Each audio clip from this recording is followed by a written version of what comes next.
Chào mừng anh chị em đã quay lại với kênh Nhất Thế Giới. Nếu video trước chúng ta đã lật tung bí mật của phương Tây, tại sao họ thường kiệt sức trước khi năm mới bắt đầu, thì hôm nay ta chuyển hẳn sang bên mình, Á Đông. Và câu hỏi đặt ra rất phũ phàng. Tại sao Tết Nguyên Đán, cái lễ hội mà ai cũng bảo là vui nhất năm, sum họp gia đình tràn đầy hạnh phúc, lại khiến hàng triệu người sau vài ngày Tết đồng loạt than? Sao mệt dữ vậy? Sao nay mình như xác sống vậy trời? Không phải mệt vì ăn nhiều, không phải mệt vì thức khuya một đêm giao thừa, không phải mệt vì thiếu ngủ vài tiếng, mà là mệt kiểu trống rỗng, uể oải, tăng cân, khó tiêu, não sương mù, mất động lực quay lại công việc, như vừa chạy xong một cuộc marathon vô hình mà cơ thể chưa kịp thở. Cùng là lễ hội lớn nhất năm, cùng là kết thúc cũ, khởi đầu mới, nhưng Tây mệt trước, Á mệt sau. Vì vậy hôm nay, ta sẽ bóc phốt sâu vào bên Á Đông. Tại sao Tết lại biến thành một cuộc marathon xã hội kéo dài? Tại sao nghĩa vụ tập thể khiến người ta không được phép mệt trong Tết mà chỉ được sập sau khi Tết kết thúc? Và tại sao hội chứng hậu Tết không phải chuyện cá nhân, mà là hiện tượng xã hội lặp lại hàng năm ở Việt Nam, Trung Quốc, Hàn Quốc và cũng như các như phương Đông khác? Tất cả dựa trên thực tế văn hóa, cấu trúc xã hội và cả những nghiên cứu tâm lý, xã hội nghiêm túc, không phải cảm tính hay bị chuyện đâu nhé. Nếu video trước đã khiến anh em lạnh gáy về phương Tây, thì video này sẽ còn phũ phàng hơn nữa, vì nó chạm thẳng vào chính cái Tết mà người Việt chúng ta vẫn gọi là vui nhất năm. Like mạnh tay nếu anh em sẵn sàng đối diện sự thật đen tối về Tết. Share cho đứa bạn nào sau Tết nào cũng nằm bẹp. Đăng ký kênh Nhất Thế Giới và bật chuông để không bỏ lỡ phần còn lại của series năm mới đen tối này nhé. Giờ thì, thắt dây an toàn chặt vào. Chúng ta sắp lật tung bí mật văn hóa Á Đông và lý do thực sự tại sao Tết làm người ta mệt sâu chứ không phải trước. Bắt đầu thôi nào. Á Đông, mệt bùng nổ sau Tết, marathon gia đình. Nếu phương Tây mệt trước năm mới vì áp lực tự thân bị dồn nén quá lâu, thì Á Đông mệt sau Tết vì một thứ khác hoàn toàn, nghĩa vụ tập thể kéo dài nhiều ngày liền. Tết Nguyên Đán ở các nước Á Đông thường rơi vào tháng 1-2 dương lịch. Chuẩn bị trước Tết có thể nhẹ nhàng kiểu như dọn nhà, mua sắm, sắm sửa, nhưng cao trào thực sự không nằm trước Tết mà nằm trọn trong Tết và dồn về sau Tết. Về mặt văn hóa, Tết không phải là holiday theo nghĩa nghỉ ngơi thoải mái. Nó là nghi lễ xã hội lớn nhất trong năm. Tết Á Đông bằng tái khẳng định trật tự gia đình và xã hội.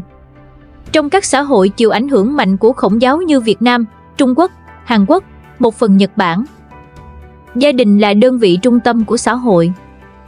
Vai vế, thứ bậc, quan hệ phải được kích hoạt lại định kỳ. Quan hệ xã hội không được lỏng, phải đi, chào, thăm, xác nhận.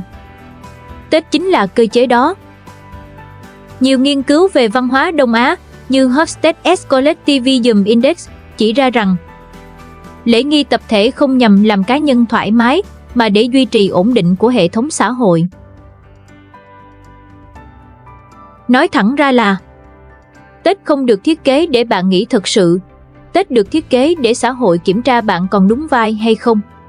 Wow!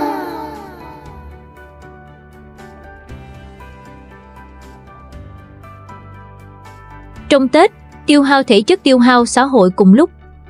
Hãy nhìn thực tế Tết Á Đông. Thức khuya giao thừa với tục canh cũ, thức trắng để cầu phúc. Di chuyển đường dài về quê, kẹt xe, chen chúc.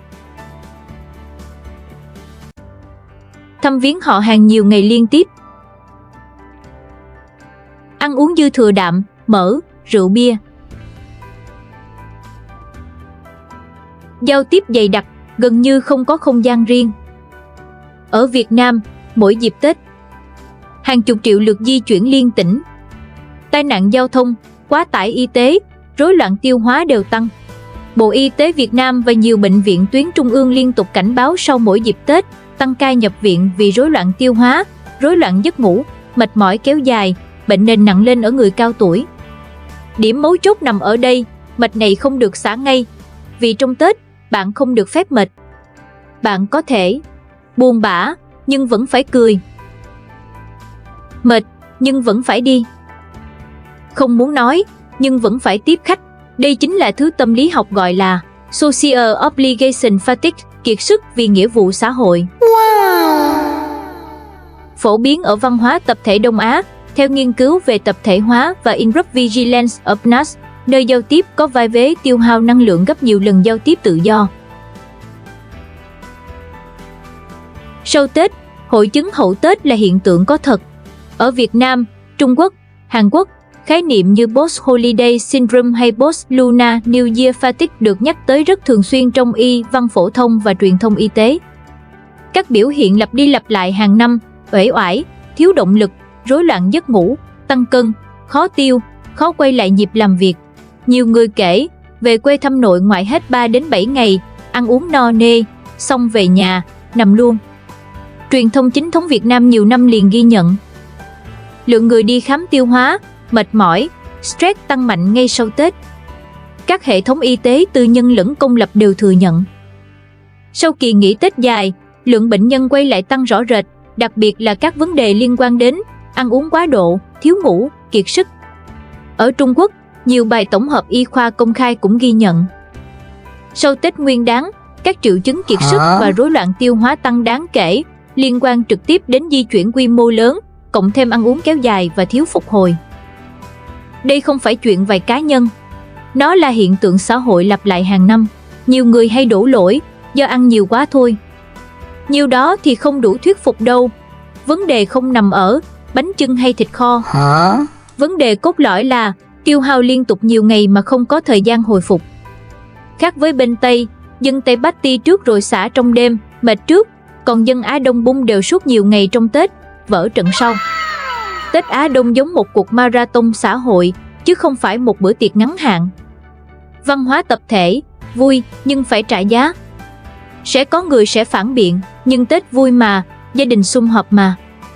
Đúng, nhưng vui không đồng nghĩa với không mệt. Các nghiên cứu về xã hội tập thể chỉ ra, giao tiếp trong môi trường có vai vế, kỳ vọng và đánh giá tiêu hao năng lượng tâm lý cao hơn gấp nhiều lần so với giao tiếp tự do. Nói nôm na là, gặp bạn thân, bạn được là bạn, gặp họ hàng, bạn phải là vai của bạn. Và khi vai đó phải diễn kéo dài 5, 7 đến 10 ngày liên tục, não bộ sẽ tắt động lực để tự bảo vệ. Đó là lý do rất quen thuộc vì sao mùng 1 còn sung, mùng 3 bắt đầu mệt, mùng 6 và mùng 7 chỉ muốn trốn. Không phải bạn yếu, mà vì hệ thống này ưu tiên tập thể và nó không được thiết kế cho cá nhân hồi phục nhanh. Người Á Đông không mệt vì Tết dở. Họ mệt vì Tết quá đúng vai, quá đủ lễ, quá kéo dài. Mùng 1 nội, mùng 2 ngoại, mùng 3 thầy cô, mùng 4 bạn bè, mùng 5 họ xa, ăn nhà này chưa tiêu đã ăn nhà khác, cười chưa xong đã chào tiếp. Xong mùng 10 đi làm lại, và câu quen thuộc vang lên. Không hiểu sao tôi mệt dữ vậy. Giờ thì anh chị em hiểu rồi đó, mọi người vừa chạy xong một marathon văn hóa. Dù bên nào thì lời khuyên từ nhất thế giới muốn gửi đến mọi người không phải mấy lời khuyên kiểu hãy tích cực lên sáo rỗng đâu, vì câu đó nghe thật vô dụng sao á.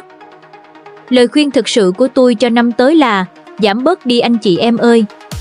Uống ít rượu bia lại, không cần chứng minh tử lượng của mình chịu được bao nhiêu. Ăn vừa phải, không cần ăn cho phải phép. Đi ngủ đủ giấc, kể cả khi bị nói là lười biếng. Và giảm kỳ vọng với bản thân, giảm nghĩa vụ với xã hội xuống mức tối thiểu có thể, cho phép mình không hoàn hảo trong vài ngày lễ. Vì năm mới mà sức khỏe nát, thì mọi lời chúc đều trở nên vô nghĩa. Năm mới mà khỏe mạnh thực sự thì mới vui, mới thấy hạnh phúc thực sự chứ không phải sống sót qua lễ rồi nằm bẹp. Vì cuối cùng, năm mới không làm ai tốt hơn cả. Nó chỉ phóng đại những áp lực đã có sẵn suốt cả năm.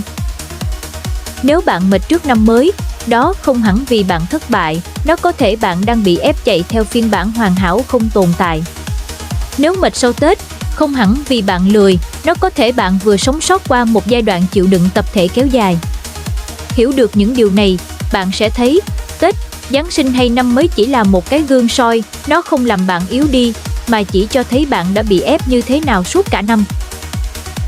Nếu hôm nay biết nó rồi thì chill đi sống khỏe hơn, bớt áp lực và bớt tự hành xác mình hơn nhé.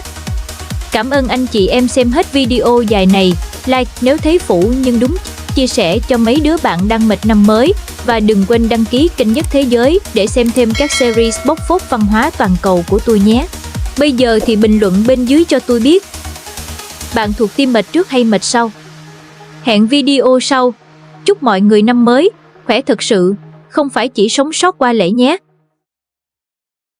Bye!